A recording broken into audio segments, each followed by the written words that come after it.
తాకట్లో ఉన్న బంగారాన్ని విడిపించి ఆ రోజున మార్కెట్ ధర కట్టి మిగిలిన డబ్బును మీకు అందిస్తుంది కొమ్మూరి గోల్డ్.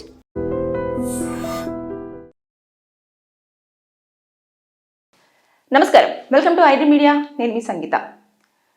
డిజిటల్ మోసాలు ఈ మధ్య కాలంలో ఎక్కువ జరుగుతున్న నేపథ్యంలో సుప్రీంకోర్టు రీసెంట్గా దానిపైన విచారణ చేపట్టింది. అందులో డైరెక్ట్గా బ్యాంక్స్ని, ఆర్బీఐను ప్రశ్నిస్తూ మీ యొక్క నిర్లక్ష్యం వల్లనే అక్షరాల 54,000 కోట్ల రూపాయలు సైబర్ నేరగాళ్ళు డిజిటల్ ప్లాట్ఫామ్స్ నుంచి వెళ్ళి దోపిడీ చేయడం జరిగింది అని చెప్పేసి అక్కడ మండిపడడం జరిగింది. అంటే ఇది ఎక్కువగా బ్యాంకు వాళ్ళ నిర్లక్ష్యమే. వాళ్ళు పంపించే ఓటీపీలు కానివ్వండి, అదేవిధంగా వీరికి తెలియకుండా డబ్బులను కొల్లగొట్టే విధానం కానివ్వండి, ఏమైనా లింక్స్ వస్తే బ్యాంకుకి రిలేటెడ్గా ఉన్న డేటా అంతా కూడా ఎలా బయటికి వెళుతుంది అని చెప్పేసి కూడా అందులో ప్రశ్నించడం జరిగింది. కాబట్టి ఇక్కడ అక్షరాల 54,000 కోట్ల రూపాయలు అంటే ఒక్కసారి ఆలోచన చేయండి, ఎంత దారుణమైన సిచ్యువేషన్లో మనం ఉన్నామో. ఏదో రోజులో ఎక్కడో ఒక చోట ఎవరో ఒకరు ఈ యొక్క సైబర్ నేరగాళ్ళ చేతిలో మోసపోతూనే ఉన్నారు. వారి అకౌంట్లో సేఫ్గా దాచిపెట్టుకున్న డబ్బు అది ఏదో ఒక కారణంగా పాపం దాచిపెట్టుకుంటూ ఉంటారు. అంటే వారికి ఉన్న ఆర్థిక స్తోమతను బట్టేసి కొంతమంది పెళ్లి కోసం దాచిపెట్టుకొని ఉంటారు, కొంతమంది ఉద్యోగం నిమిత్తం దాచిపెట్టుకొని ఉంటారు, కొంతమంది ఇల్లు కట్టుకోవాలని దాచిపెట్టుకుంటూ ఉంటారు, కొంతమంది వారి యొక్క ఆరోగ్య పరిస్థితి బాగాలేదని చెప్పేసి ఎప్పుడైనా ఎలాంటి సమస్య వస్తుందని చెప్పేసి దాచిపెట్టుకునే వాళ్ళు ఉంటారు. ఇవన్నీ టార్గెట్ చేస్తూ పెద్ద మొత్తంలో ఏ అకౌంట్లో అయితే మనీ ఉంటుందో దాన్ని బేస్ చేసేసుకొని వాళ్ళు టార్గెట్ చేస్తూ వారిని ఉచ్చులోకి దించడము, తర్వాత నెక్స్ట్ ఏదో ఒక లింక్ పెట్టడము, లేదు అనుకుంటే వాట్సాప్లో మెసేజ్ పెట్టడము, లేదు అంటే ఏదో ఒక ఆఫర్ ఇస్తున్నామని చెప్పేసి చెప్పడము, ఇలాంటివన్నీ చేస్తూ మన అకౌంట్లో ఉన్న మనీ అంతా కూడా వాళ్ళు కొల్లగొట్టడం జరుగుతుంది. దీనికి ఇక్కడ బ్యాంకు వాళ్ళు కొంచెం చర్యలు చేపట్టాలి అని చెప్పడం జరిగింది. ఆర్బీఐ వాళ్ళు కూడా చాలా దీనిపైన ఎక్కువ చర్యలు తీసేసుకొని మీ ఏదైతే బ్యాంకు, ఆర్బీఐ ఈ రెండు కూడా అనుసంధానంగా పనిచేస్తూ ఖచ్చితంగా వీటిని అరికట్టాల్సిన బాధ్యత మీ పైననే ఉంది అని చెప్పేసి చాలా స్పష్టంగా ఈ యొక్క విచారణలో తెలపడం జరిగింది.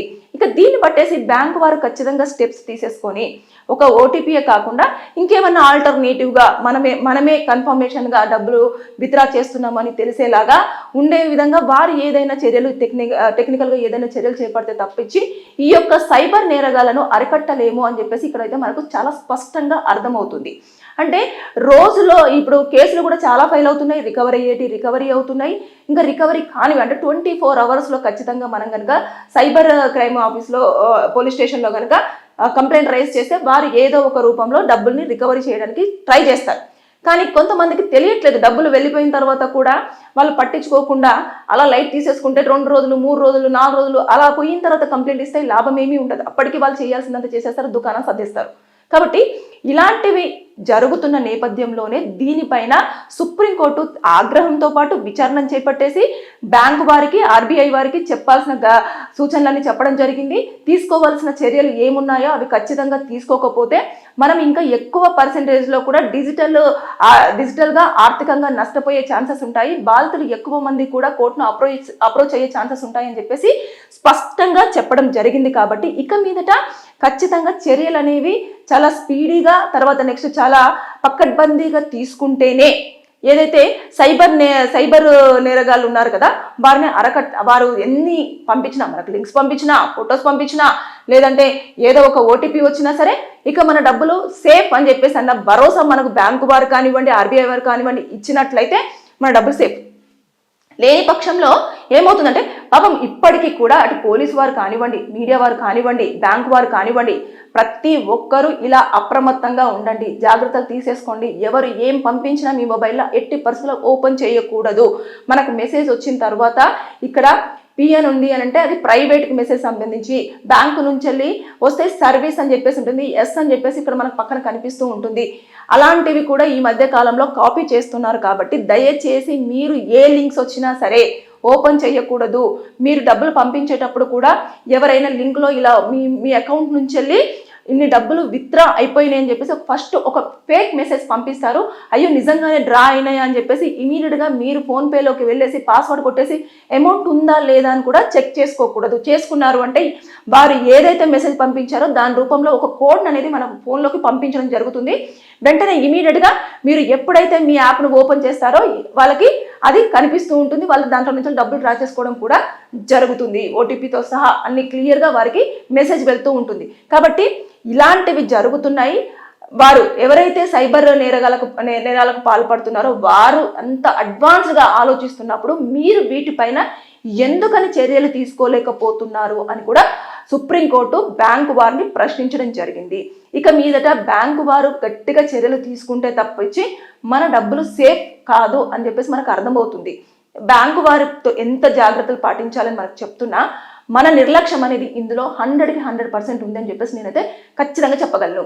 ఇక్కడ ఎంత చెప్తున్నా సరే ఇంతమంది ఇన్ని కోట్లు నష్టపోయారు, ఇంత నష్టం వాటిల్లింది, లేకపోతే ఇలా ఏదో ఒక మెసేజ్ పెట్టేసి ఇలా చేశారని చెప్పేసి బాధితులు కూడా ముందుకొచ్చేసి మీడియా ముఖాన చెప్తున్నా కూడా ఎవరు పట్టించుకోవట్లేదు. మనకెందుకు జరుగుతుందిలే, మనమంతా నెగ్లిజెన్స్గా ఉండం కదా, మనమంతా ఇది కాదు కదా, వారికంటే తెలియలేదు అని చెప్పేసి అన్నట్టుగా బిహేవ్ చేస్తూ ఉంటారు.